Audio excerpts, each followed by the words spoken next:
I recently completed a playthrough of Nuka World, this time as a raider, and I'm now ready to give my final verdict, my last thoughts regarding the Fallout 4 DLC, all of them actually. This is kind of a review, but I realise at this point it's not very useful to decide whether or not you're going to buy it. You've probably bought it if you're watching this video.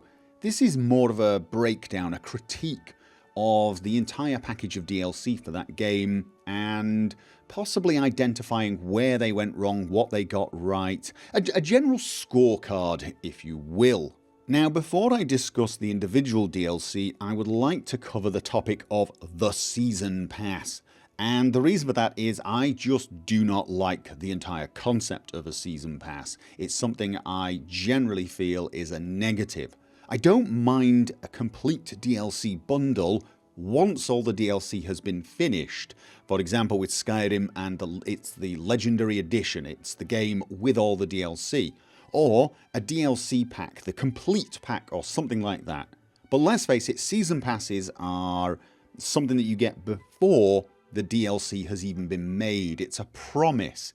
And I just do not like them because I think they are detrimental both to the customer and to the company in the long term. I feel it forces a development team to create a certain amount of DLC, whether that's the amount of DLC they feel they want to make or they feel the customer wants.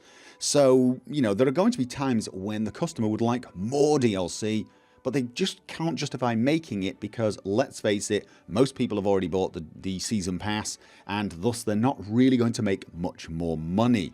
They also can't make too little because they've promised a certain value pack, and if they run out of ideas, they've just got to pack it with something else. I'm generally very much against this sort of thing. Having got that mini rant out of the way, let's move on to talking about actual content. And I'm going to start with the settlement building content that was Wasteland Workshop, Contraptions Workshop, and of course Vault-Tec Workshop. Now, as somebody who enjoys the Settlement Workshop side of Fallout 4, I liked those 3 DLCs. I thought they added some interesting content, especially Vault-Tec Workshop, which actually added some quests, it added some interesting NPCs, and was vaguely amusing actually. Generally speaking, those 3 DLCs provided a lot of new items and did enhance the settlement building process. Now, as somebody who enjoys the settlement building part of Fallout 4, this content was reasonably welcome for me. However, there are quite a lot of people who do not care for it. They either feel it gets in the way of the game or they've just no interest in it whatsoever. And of course, this content was a non-event for them. In fact, if they had bought the Season Pass, this was slightly annoying. They have now spent, well, they feel like they've spent money on a Season Pass that is giving them things they do not want, do not need, and probably didn't think they were going to get. I suspect when people bought the Season Pass, they were expecting 3 or 4 expansion pack size DLC, the sort of things we got in Fallout New Vegas and Fallout 3.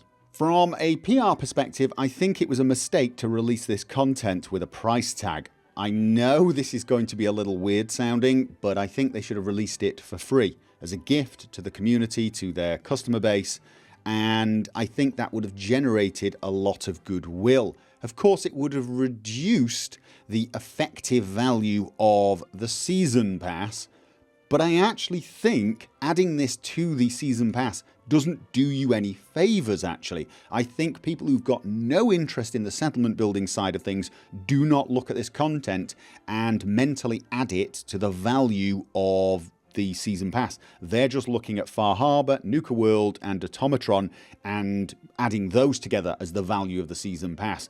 If you've got no interest in settlement building whatsoever, this doesn't add value to the Season Pass. In fact, although it may seem a little counterintuitive, it probably makes people feel like it devalues it, like you are padding the season pass with stuff they don't want. It's like a loot crate that comes with a lot of stuff that you really don't care for. We should also not forget that the modding community had been creating settlement mods since the start of the game, before the creation kit was even released. And a lot of the mods that were available to us gave us thousands, if not tens of thousands, of new items. So really, this content didn't feel anything special. And, you know, official DLC should feel special. It should feel like something that's way beyond what the modding community can create. And this just didn't feel like that, I'm afraid. It was solid content. I don't regret having it. I don't regret buying it. But I think from a PR perspective, it was a bad idea. And generally speaking, I don't feel it adds much value to the season pass. Okay, I've got that out of the way. I'm going to now move on to what I consider to be the real content, the real DLC. And of course, that's Automatron, Far Harbor, and Nuka World. This is DLC that adds new content, quests, story, things to explore, things to do, that kind of thing. First up, Automatron. Now, I actually liked this DLC. My major complaint with it was too short. Of course, it comes with a quest, and that quest is reasonably fun, it's reasonably interesting, but it is short. Now, it's a cheap DLC. I think it costs about $10 in the US. It's about $11 here. And it does come with a lot of new items. It comes with armor, it comes with weapons. It does come with a new follower, Ada, and the big thing was the new crafting system for robots, the Automatron system, which I really loved. I think that opened up a lot of possibilities, not just in settlements where you were creating your Automatrons, but for the modding community to really go nuts. I actually liked that. I liked that a lot. I loved the fact that I could customize Codsworth or Ada. So generally speaking, I thought that DLC was a good one. I felt it was a solid entry. But, and you knew there was going to be a but, again, I think this was a bit of a strategic error on the part of Bethesda. First of all, value-wise, it's okay. $10 for a short quest, a new game mechanic, and several items. It's not brilliant. It's not something I bought and thought, wow, did I get value for money. I enjoyed it. I had fun. I came away feeling like I had not been robbed, but I didn't come away feeling like I'd had a bargain. But seeing as this was the first DLC released after a game that, let's face it, had received a fair amount of criticism, I think they needed to knock it out of the park. I think they should have waited with this particular DLC, spent a few more months on it, made it twice the size and twice the cost. I would rather have had a far more meaningful and long-lasting quest, maybe a couple of extra NPCs. I'm less interested in the items, but, you know, more quest, more story. Make it a lot more involved and release it a little later. Fallout 4 is a fairly big game. It didn't need DLC within 3 or 4 months of the game's release. I remember when DLC would come out 8, 9, 10 months after the game, maybe even a year after the game. This felt rushed, like they needed to get something out there, and I wish they'd taken their time. I enjoyed Automatron. I think it's just about worth the price, and that's about all I can say about it. Moving on to Far Harbor. This is the one they got right. This is the DLC they should have released first. In fact, in some ways, I kind of wish Far Harbor had been the game. This was actually a vast improvement over Fallout 4, in my opinion. I really enjoyed the locale, the world space. I thought it was interesting. It was kind of dark, but it was, you know, in its own way, beautiful. There were some interesting people to meet, there were interesting places to discover, but more importantly, the quests that you got involved in were a lot, well, they felt a lot deeper. I felt like I had far more control over which path I took. I felt like the dialogue was a massive step up.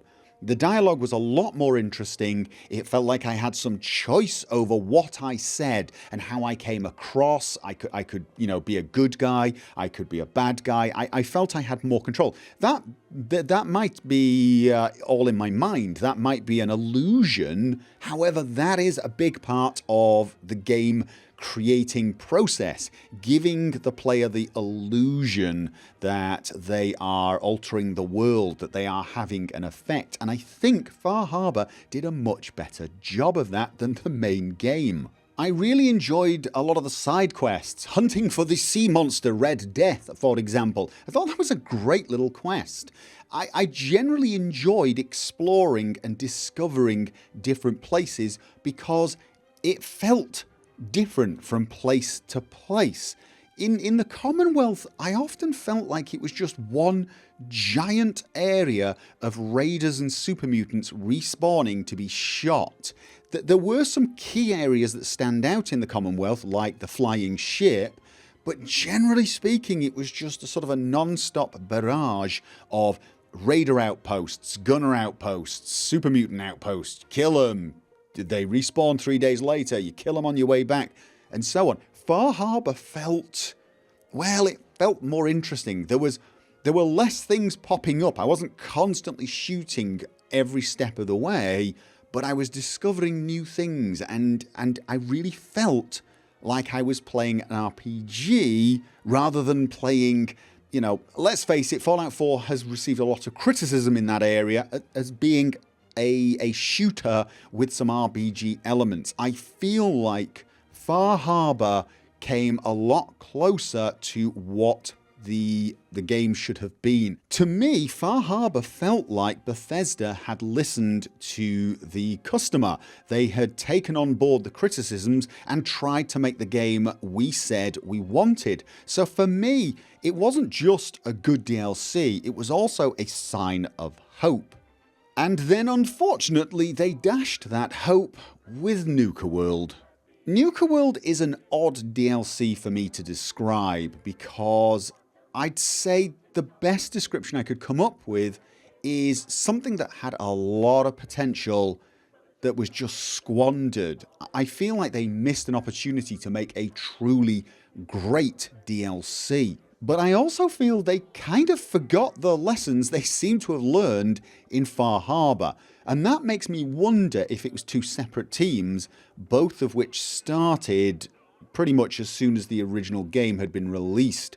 And they'd both taken the criticism that there was no way to play an evil playthrough in Fallout 4 and tried to fix that in different ways. Far Harbor gave you this sort of morally grey series of quests. It allowed you to choose a side and often not really feel like there was a truly good option. There were some fairly obviously bad options, but it just felt a little grey, and I liked that. Nuka World, on the other hand, seemed to say, okay, you wanted an evil playthrough, here, have an evil playthrough, and they made it pretty hard to have anything other than an evil playthrough. Oh, you could actually finish Nuka World as a good guy, but it felt a little tagged on, like they just sort of added it as an afterthought. You felt like you were missing something important, although it turns out not too much. And overall, it just felt a bit like the squeaky wheel. Even the dialogue for a good character just didn't work. It had the absolute opposite problem the original game had. And of course, seeing as you got to Nuka World after playing the main game usually, you had a character that at best was sort of sarcastically humorous, or at worst, a good guy, and then you'd go to Nuka World and you were shoehorned into an evil, sadistic maniac or a slightly compassionate raider maniac or something. It felt a little odd. The dialogue just didn't work for my good character. in the slightest. The dialogue worked better for my evil playthrough, but of course my evil playthrough, the dialogue didn't work when I was in the Commonwealth. So it was like they had the same problem but from the opposite side. And I just felt like, no. You should have done what you did in Far Harbor. There should have been good choices, bad choices, morally grey choices. It should have been interesting choices. And I think in the end, that is what was lacking in Nuka World. Interesting choices. In fact, interesting anything. And that's a fairly damning criticism. Now don't get me wrong, I actually love the idea of Nuka World. I was very excited when I saw the trailer for this DLC.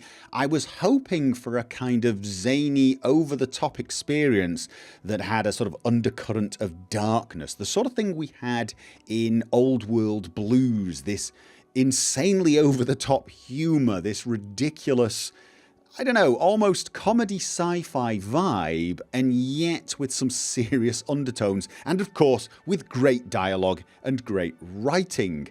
And whilst the aesthetics were often there, I think that was pretty much all that was there. I mean, Nuka World itself was 6 areas.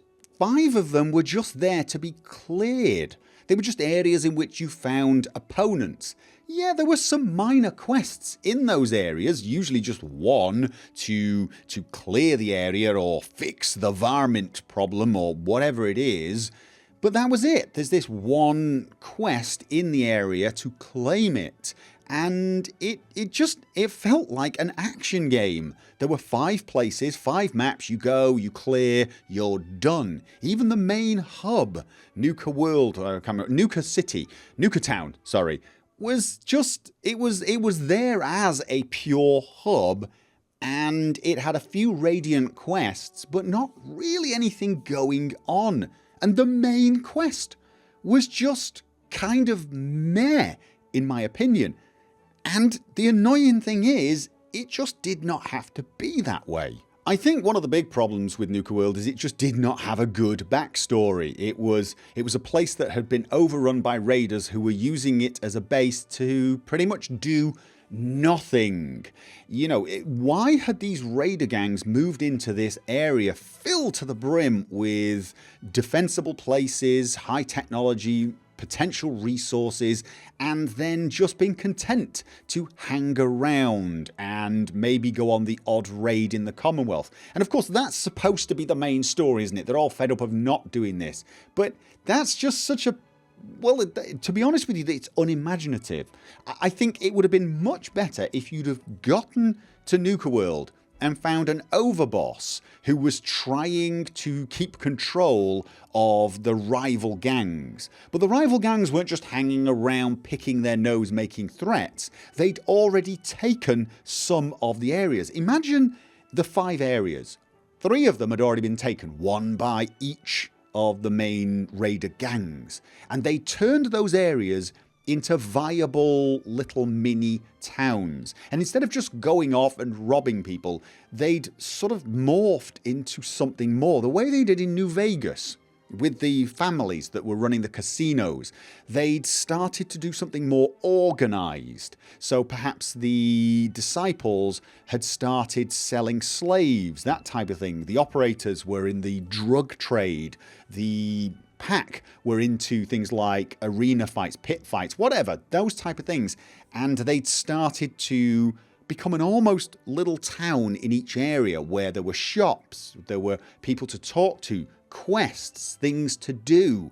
And of course they exported their product to the rest of the Commonwealth. And perhaps there would be 2 areas to be freed up and then given to one of the other raider gangs, and then once there they would actually do something with it and the place would be transformed. And of course these raider gangs would all be trying to compete against each other, and you could help them out and perhaps side with one or side with them all and turn them against each other. And the overboss, instead of killing the overboss, maybe the overboss is actually the one that recruits you to help him keep the others in control, and you can do that, or you can replace him, or you can, you know, side with with one of the other families and take over that way. Something more interesting, something, some sort of fistful of dollars kind of storyline. It just felt like it lacked imagination, which was odd because the world itself seemed to invoke a feeling of imagination run wild. And they could have done so much with it. They could have made a lot of very interesting little areas with their own feel, their own theme, and a bunch of quests. Because in the end, that's why I play these sort of games. I don't play them to clear a park. I don't want to spend 4 hours just killing everything and planting a flag and saying, yes, this one's for that gang. That's not what I want to do. I want to do the quests. And there were some fun quests in Nuka World. I mean, the one where you had the people trying to get into space. I thought that was hilarious. That's the sort of thing I want. I want more of that. Less killing, less shooty bang bang, and more talky talk. I want some interesting dialogue, some humorous adventures. I want to feel like we're doing something clever rather than just slaughtering the world. And it did have its moments. The end of the Cappy quest, for example, I quite liked that. It was a little dark, and I did enjoy that. But I want more of that. I know I sound very demanding, but that's what I want in my games. I want a story. I want an experience, not just a bunch of loot and a kill count. Now, having said all that, I would say Nuka World was worth the money. I mean, it was fun enough to play. It was, it's not the most expensive DLC, and yeah, I got some enjoyment out of it. I got some fun out of it. I don't feel like I was robbed. I don't feel like it was even like a terrible DLC. I just think it was very, very disappointing. It had such potential. The area, that locale, that world space, you could have done so much more with it. And after the improvements I saw in Far Harbor, it just comes down to being disappointed with Nuka World in the end. Disappointed. And that's an ongoing theme with Fallout 4 for me. It's not that it's terrible, it's not that it's bad, because indeed, I actually think Fallout 4 is a good game. It just disappointed me because I felt like it wasn't the game I wanted. I felt like they could have done more with it. And that has continued with Nuka World. And it's a shame that they ended on that note. I almost wish they'd ended with Far Harbor.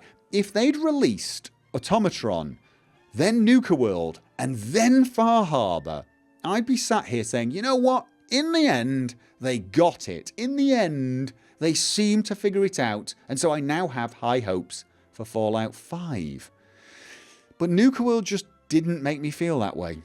End of the day, my verdict for that DLC would be, nice idea, reasonable effort, do better next time kind of thing, which is not really a good scorecard, is it? Now, having ripped Nuka World apart for being disappointing, I will say I still enjoyed playing it both times I played through. I still had fun, and overall, when I consider the Fallout 4 DLC, I'd have to say, generally speaking, it's been a good experience. Some moments were a little mediocre, a little grindy, but some moments were really just so entertaining that I've got very, very fond memories of it. And that is the key thing when playing a game like this. Do I have fond memories of it? And I do. I, generally speaking, enjoyed the DLC for Fallout 4, but much like the game itself, it's just those moments of disappointment that keep coming back to haunt me. I would say that the entire package, the Season Pass, is worth it. You do get your money's worth just about, but it's not a bargain. I don't come away thinking, yes, I'm so glad I bought the Season Pass, I really got a great deal.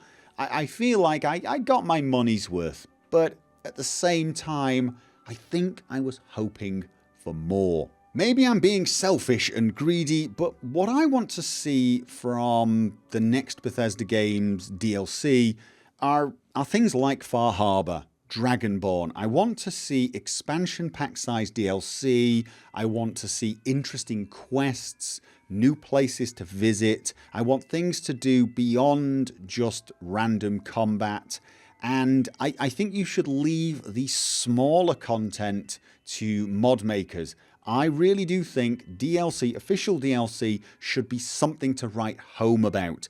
And I really hope you do not go the Season Pass route again. Just sell DLC as and when you make it. If you end up making 6 or 7 Dragonborn sized expansion packs, great, brilliant. If they're as good as Dragonborn, I'll buy them, I'll love them, I'll feel like I got my money's worth. And that is going to make you more money than a season pass.